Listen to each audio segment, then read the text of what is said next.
దినోత్సవానికి వేదికగా ఉన్న ఇక్కడ శాతవాహన కాలేజ్ మేనేజ్మెంట్కు, ముఖ్యంగా ఈ కార్యక్రమాన్ని నన్ను కూడా ఇన్వాల్వ్ చేసిన పవనపుత్ర సేవా సంస్థ టీంకు, ఇక్కడికి విచ్చేసి వేదికను అలంకరించిన పెద్దలకు, వేదిక ముందున్న పెద్దలకు, ముఖ్యంగా భావి భారత పౌరులకి, వీరందరికీ కూడా పేరు పేరున నా ధన్యవాదాలు తెలుపుకుంటున్నాను. అనుకోకుండా ఈరోజు చాలా పేరెంట్ టీచర్స్ మీటింగ్కి చాలా స్కూల్స్కి వెళ్ళి రావడం జరిగింది.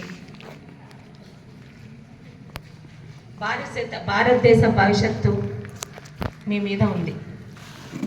ఎక్కడో స్వతంత్రం వచ్చిన నుండి ఇప్పటి వరకు ఒక్క స్టెప్ అభివృద్ధి చేసుకుంటూ ఈరోజు ఈ స్టేజ్కి వచ్చాం. ఈ అభివృద్ధిని ముందుకు తీసుకువెళ్ళాలన్నా మీరే, ఈ అభివృద్ధి ఇక్కడితో ఆగిపోవాలన్నా మీరే. ఎందుకంటే సగం జీవితం అయిపోయిన వాళ్ళు ఉన్నారు, మూడంతల జీవితాలు అయిపోయిన వాళ్ళు ఉన్నారు. భవిష్యత్తు మీరు కాబట్టి మీ భవిష్యత్తు ఎలా ఉంటుందో అన్న దానికి పునాదులు వేసి ముందుకు తీసుకెళ్లాల్సిన బాధ్యత మీ మీద ఉంటుంది. మార్పు జరగకుండా ఎక్కడ అభివృద్ధి రాదు. ప్రతి మార్పుకి అడ్డుపడతామంటే అభివృద్ధికి కూడా అడ్డుపడినట్టే లెక్క. అనుకోకుండా మరి ఎందుకు చెప్పడం, నేనైతే ఈరోజు నాకు వరల్డ్ ఏవియేషన్ డే అని తెలీదు.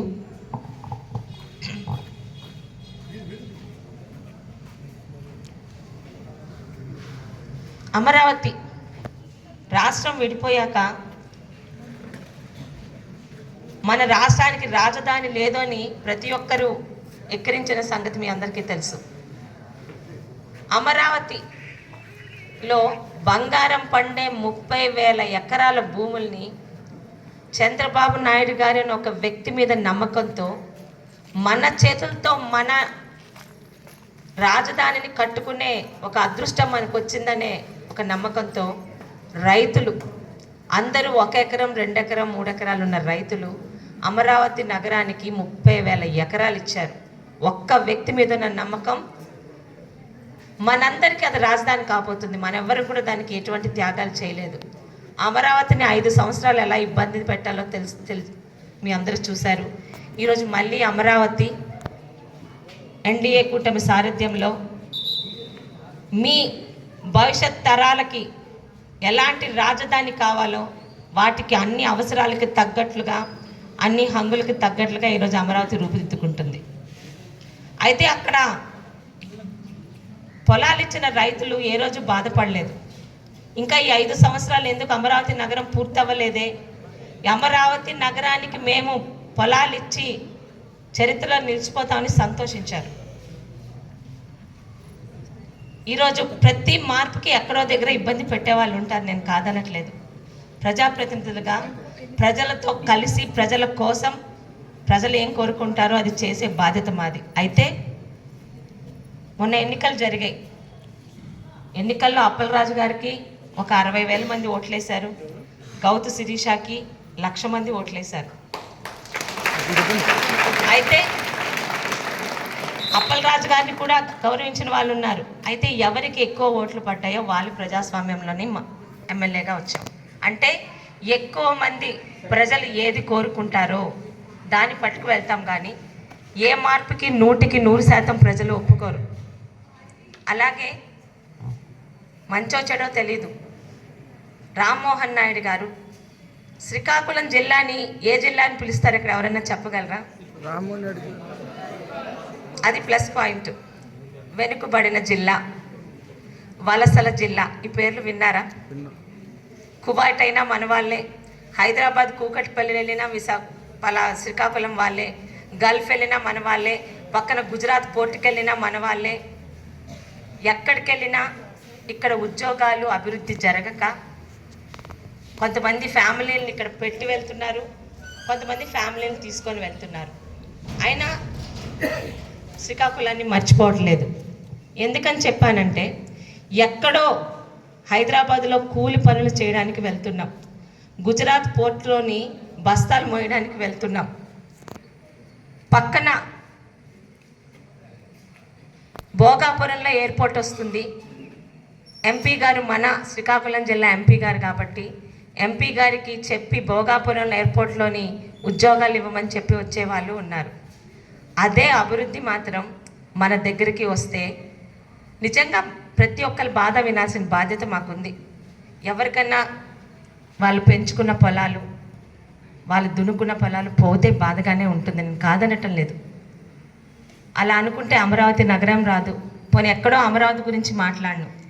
మన పలాసకి ఆఫ్ షోర్ అనే పేరు మీ అందరూ వింటుంటారు. ఆఫ్ షోర్ ప్రాజెక్ట్ వస్తే పలాస మండలం, పలాస మున్సిపాలిటీ, వజ్రపుకొత్తూరు మండలం, నందిగాం మరియు మెలియాపుట్టికి వచ్చే 20-30 సంవత్సరాలు రైతులకి సాగునీరు, ప్రజలకి మంచినీరు, ఎటువంటి ఇబ్బంది ఉండదు. ఆఫ్ షోర్ ప్రాజెక్టు 1000 కోట్ల ప్రాజెక్ట్ తొందరగా పూర్తి చేయాలని ప్రతిరోజు అంటూనే ఉన్నాం. ఆఫ్ షోర్ ప్రాజెక్టు రావడానికి అక్కడ టెక్కలిపట్నం అనే ఊరిలో 7 గ్రామాలు ఊర్లు ఖాళీ చేస్తే ఆఫ్ షోర్ ప్రాజెక్ట్ వస్తుంది. ఆ 7 గ్రామాల ప్రజలు నన్నేమీ అడగలేదు ఆ రోజు, మేమెందుకు ఖాళీ చేయాలి, మేము ఖాళీ చేస్తే ఆ 4 మండలాలకి లాభం కలిగితే మేమెందుకు, మాకేం లాభం అని వాళ్ళు అడగలేదు. మేము ఈరోజు త్యాగం చేయడం వల్ల, త్యాగం కూడా అనటం లేదండి, వాళ్ళ దగ్గర నుంచి ఆ పొలాలు కానీ ఏది బలవంతంగా లాక్కోలేదు. ఆ పొలానికి 3 రెట్లు కాంపన్సేషన్ ఇచ్చి, వాళ్ళకి R&R కాలనీ ఇచ్చి, వాళ్ళ కుటుంబాల్లో ప్రతి ఒక్కరికి ప్యాకేజ్ ఇచ్చి, వాళ్ళ కుటుంబాల్లో రేపు ఉదయం జాబ్లు ఇస్తామని చెప్పి వాళ్ళు మనస్ఫూర్తిగా ఇస్తే ఈరోజు ఆఫ్ షోర్ ప్రాజెక్టు గత 5 సంవత్సరాలు మూలపడినా ఈరోజు మళ్ళీ శరవేగంతో ముందుకు వెళ్తుంది. మా ఊరు మేము 7 గ్రామాలు త్యాగం చేస్తే వాళ్ళందరికీ లాభం కలిగితే మాకెందుకని ప్రశ్నించలేదు. అలా అనుకుంటే మన పెద్దలు, మన తాతలు ముత్తాతలు బ్రిటిష్ వారితో మేము పోరాడితే మా పిల్లలకి లాభం కలుగుతుంది, మేమెందుకు ప్రాణాలు పోగొట్టుకోవాలనుకోలే. ఒక మార్పు, అభివృద్ధి జరగాలని కోరుకున్నారు కాబట్టి కనీసం ఈరోజు మేము కూలి పని చేసుకున్నాం, మా పిల్లలు కూలి పని చేయాలి, మా మనవళ్ళు కూలి పని చేయాలి అనుకోవట్లేదు. మేము కూలి పని చేసుకున్నాం, మా పిల్లలు చదువుకోవాలి, మా మనవళ్ళు ఇంకా పెద్ద స్టేజ్లో ఉండాలి, ఉద్యోగాల స్థాయికి రావాలని కోరుకునే తల్లిదండ్రులే ఈరోజు ఉన్నారు. అలాగే పలాస నుంచి ఎవరైనా ఇక్కడికి వచ్చే వాళ్ళు ఉంటే, పలాస టౌన్లోని రైల్వే ఓవర్ బ్రిడ్జ్ ఒకటి ఉంది, మీ అందరికీ తెలుసు. అది పూర్తి అవ్వలేదు, దానివల్ల అక్కడ గంటలు వెయిటింగ్ అవుతుంది. ముఖ్యంగా ఏదన్నా మెడికల్ ఎమర్జెన్సీ ఉన్నప్పుడు అంబులెన్సులు కూడా అటు ఇటు తిరగలేకపోతుంది, తొందరగా పూర్తి చేయండి అనే వాళ్ళు కూడా ఉన్నారు. ఖచ్చితంగా మన హయాంలో పూర్తి చేస్తాం. ఆ రైల్వే ఓవర్ బ్రిడ్జ్ కట్టడానికి, ఆ రైల్వే ఓవర్ బ్రిడ్జ్ దగ్గర దాదాపు 200 ఇళ్ళు ఖాళీ చేశారు. ఆ రోజు వాళ్ళు ఏం అడగలా, మేమెందుకు ఇల్లు ఖాళీ చేయాలి, మేమెందుకు షాపులు ఖాళీ చేయాలి, రైల్వే బ్రిడ్జ్ ఓవర్ బ్రిడ్జ్ వస్తే మాకేంటి, రాకపోతే మాకేంటి అని అడగల. మా వల్ల, మేము చేసే చిన్న త్యాగం వల్ల పలాస నియోజకవర్గానికి, పలాస టౌన్కి ముఖ్యంగా మంచి జరుగుతుందంటే ఖచ్చితంగా మీరు ఇస్తున్న కాంపన్సేషన్ తీసుకొని పక్కకు వెళ్తామని ముందుకు వచ్చారు కాబట్టి ఈరోజు అది అక్కడ నడుస్తుంది. అంటే నేను చెప్పిన 2 ఉదాహరణలు మన పలాస నియోజకవర్గానికి సంబంధించింది. మీకే తెలియాలి, మీకు మంచి జరుగుతుందంటేనే ముందుకెళ్దాం, మీకు మంచి జరగదంటే ఎవరొద్దు. ఒక ఎమ్మెల్యేగా వచ్చాను, నేనేం అక్కడ ఉద్యోగం చేయబోవటం లేదు, నాకు అక్కడ ఏమీ ఆస్తులు లేవు. కానీ వలసల జిల్లా, వెనుకబడిన జిల్లా అనే ప్రాంతంలో అటు భువనేశ్వరు, ఇటు విశాఖపట్నం మధ్యలో ఒక కార్గో ఎయిర్పోర్ట్ వస్తే ఆ రైతులకి 3 నష్టపరిహారంతో పాటు ప్రతి ఒక్కరికి వాళ్ళతో పాటు ఒక్కసారి ఆలోచించండి. మీ అందరికీ హైటెక్ సిటీ హైదరాబాద్ అంటే తెలుసు. రాళ్ళగుట్టలో చంద్రబాబు నాయుడు గారు హైటెక్స్ పెడుతుంటే నవ్వుకున్నారు. ఈరోజు అక్కడ ఒక సూది మనమోపినంత భూమి కూడా దొరకటం లేదు. ఒక్క హైదరాబాద్ మహానగరమే ఈరోజు తెలంగాణకి ఆదాయం ఇస్తుందంటే మన ఆశ్చర్యపోవక్కర్లా.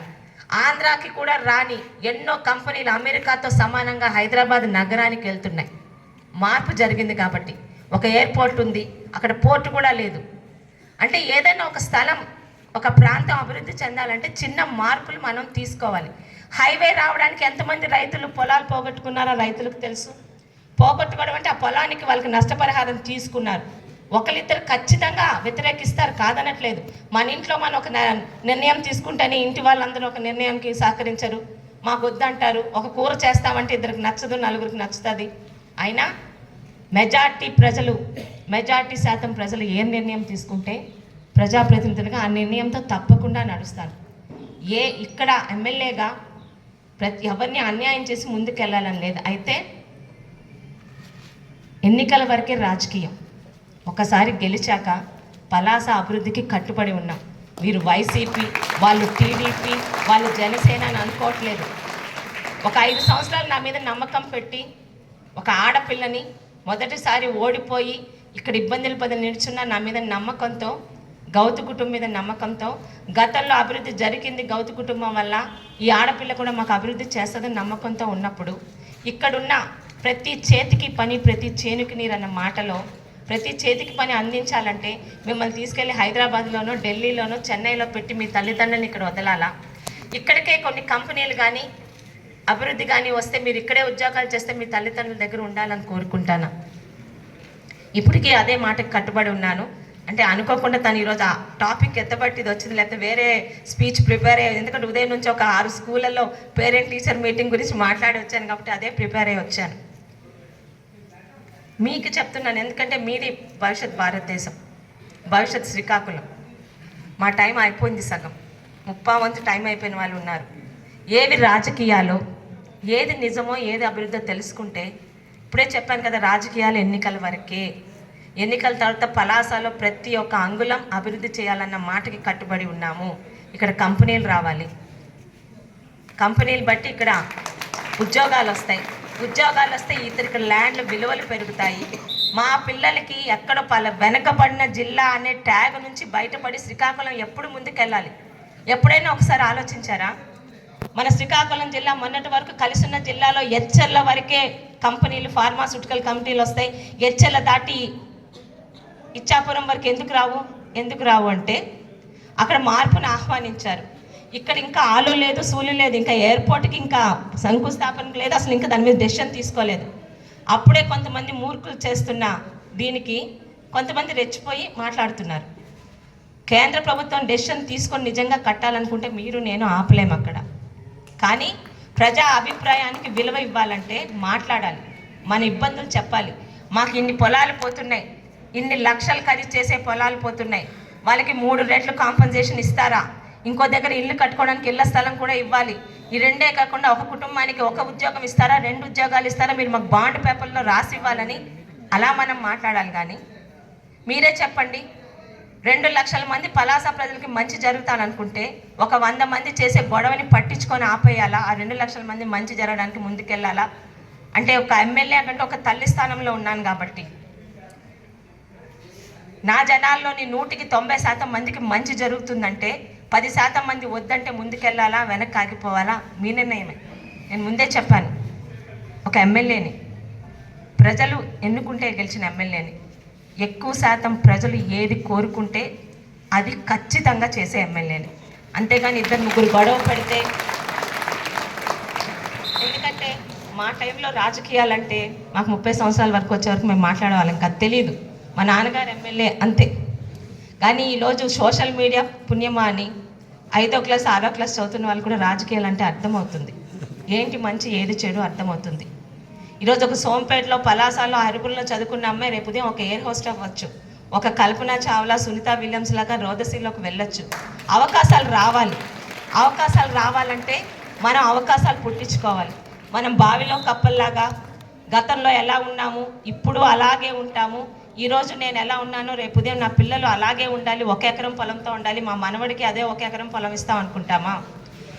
మన సంపద, మన పిల్లల భవిష్యత్తు పెరగాలనుకుంటామా? అది మీ చేతుల్లోనే ఉంది. చదువుకుంటున్న పిల్లలు ఈరోజు కాలేజీకి వచ్చారంటే మంచి ఏదో చెడేదో తెలుసుకోగలిగిన పిల్లలు, మీ తల్లిదండ్రుల ప్రోద్బలంతో మిమ్మల్ని చక్కగా మార్గదర్శనంలో తీసుకెళ్తున్న మీ గురువుల ప్రోత్సాహంతో రేపు ఉదయం మళ్ళీ మీరు కూడా ఇదే స్టేజ్ మీద నిల్చొని మీ జూనియర్స్కి ఒక ఐకానిక్గా మీ సక్సెస్ఫుల్ స్టోరీస్ చెప్పాలని కోరుకుంటున్నాను.